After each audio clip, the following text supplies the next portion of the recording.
Hi everyone, this is Diana from my dorm room this time. Here is my dorm room. My bed is pretty messy, I'm sorry. I just got back from visiting my relatives, so I just kind of I was really tired, and so I just threw everything on the bed when I got back. But yeah, as you can see, so my two roommates have that bed, and I have this bed. Unfortunately, my two roommates are not here right now, but I'll introduce them to you later. Today it is a cloudy day in Seoul. We had our Korea University orientation day one today. And tomorrow I am going to the Olympics, and I got my ticket right here. I'm really excited about it. Um, and I'm gonna go see figure skating. It should be pretty fun. The only thing is, we were planning. So my roommate is gonna go to Gangneung with me because although she doesn't have a ticket to ice skating specifically. She just wants to go look around the Olympic Village. So we're going to go together and look around the Olympic Village. My phone is going crazy. I'm sorry. Okay, and I'm going out with my friend for gimbap, with my friend for gimbap soon, and maybe some hot dog or some street food. So that'll be exciting. Sorry, I'm just throwing updates off the top of my head. Oh, and so okay, the reason why the whole transportation system to Gangneung is a little bit problematic is because my group chat is blowing up. Okay, is because tomorrow morning the tickets are all sold out. So we were planning on going early tomorrow morning, but we may actually need to go tonight. So we'll see what our schedule will end up looking like tonight because it seems pretty packed. But I think overall, I'm really excited. I don't think I know I'm really excited. I think it will be a great experience. As long as I mean, it's the only downside about traveling is that it's really cold. Otherwise, I'm fine with it.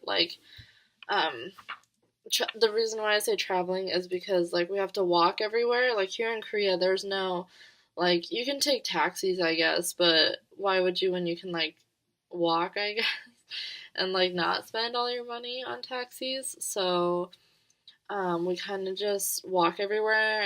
All I know is that it's cold. It's very cold. I have found a very solid group. We have a group of 5 to 6 girls, and we just go out and explore together. So we've gone to several restaurants together. We're going to go to a noraebang soon, which is like a karaoke. Over here they have karaoke rooms, so you can rent out a room for 2 hours, I guess, for a night. Usually that's where you party and you eat and drink, or I don't know, basically it's like a very Korean type of party at a noraebang.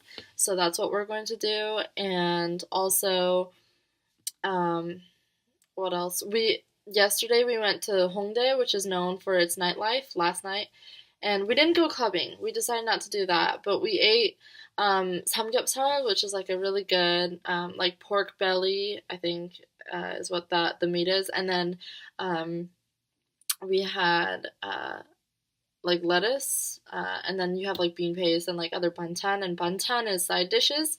So you just put that all on the lettuce and wrap it up, and then eat it, and it's really really tasty. And then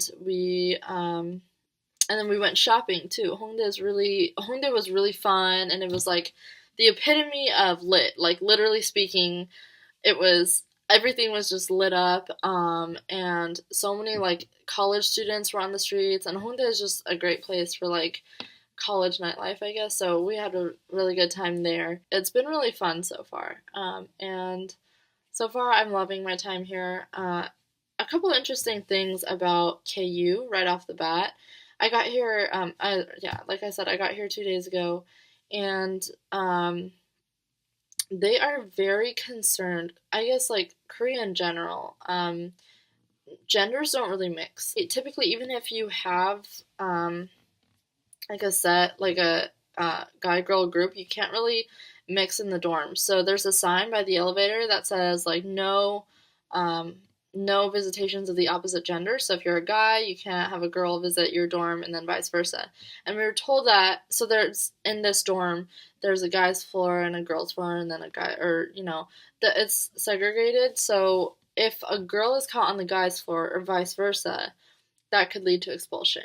Also, we saw this other sign where it was like, if you throw out your like uneaten ramen soup water with the just like with other wastewater, with like dishwashing water, if you throw it out with that, then that could lead to expulsion. And under that it says like, oh, you think you think that you'll not get caught or whatever. Don't worry, we have CCTVs all over this place. You will get caught and you will be expelled. So like literally, if you throw out your water in the wrong place, you could get expelled. So like scary, yes, but also that has led to a really clean dorm.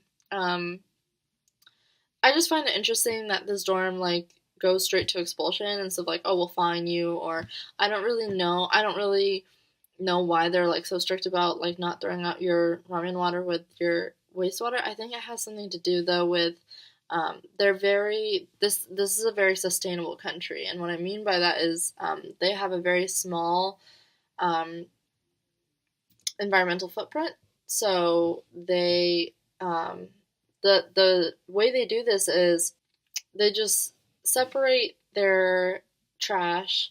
A lot, like a majority of Koreans don't own cars. Everybody just takes the subway. You should see rush hour. Rush hour is, oh my gosh, yesterday we were traveling around at rush hour, and we were, like, my friend and I were, like, right like there were like personal space is not a thing during rush hour. Like you want personal space, you will get kicked out of the train. Like no one has time for your complaints about your own personal space. They're like, I just want to get home and so do you, so let's all work together and just smush.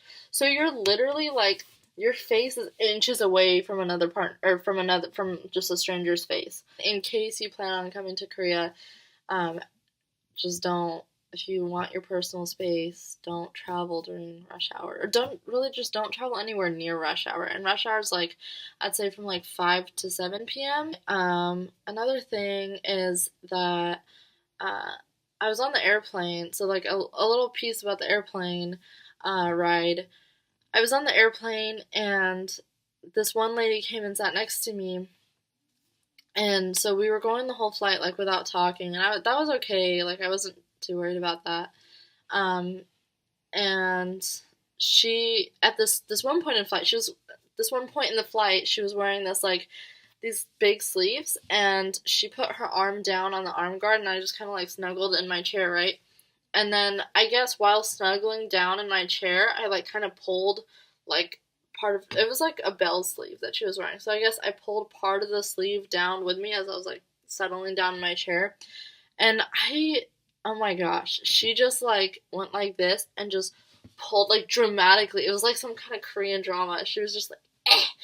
And I was like, oh my gosh, I thought I like totally offended her or something. And I was terrified of talking to her, completely terrified of talking to her for the rest of the flight because she just like the way she did it was so salty. And I apologized, but she didn't say anything. So then I was even more scared of talking to her.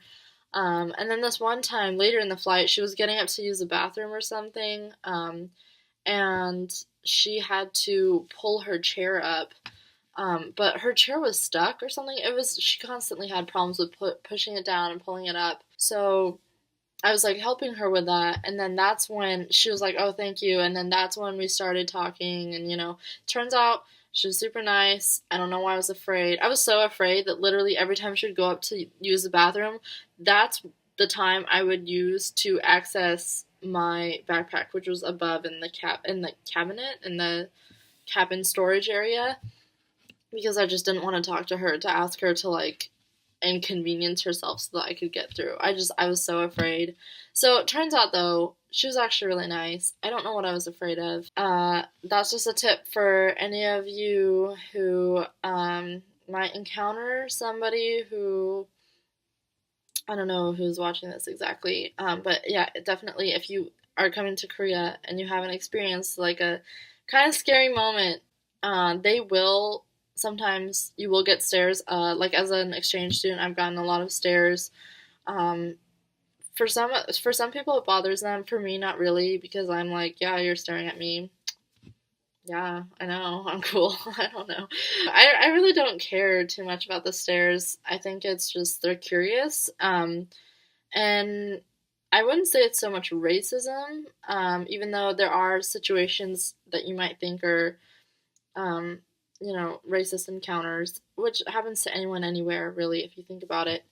Um, Really, Koreans are very warm hearted. So they're more curious about you. So really just open yourself up to the opportunities, I guess. Just a tip for some foreigners who plan on coming here and studying abroad or living abroad or, just a couple things to keep in mind for my whole 2 cents of the whole 2 days I've been here. There you go. You're welcome. Anyway, okay, but I hope this was a decent update. If you have any more questions, you can leave them in the comments, and I will definitely try to answer as soon as I can. Okay, bye.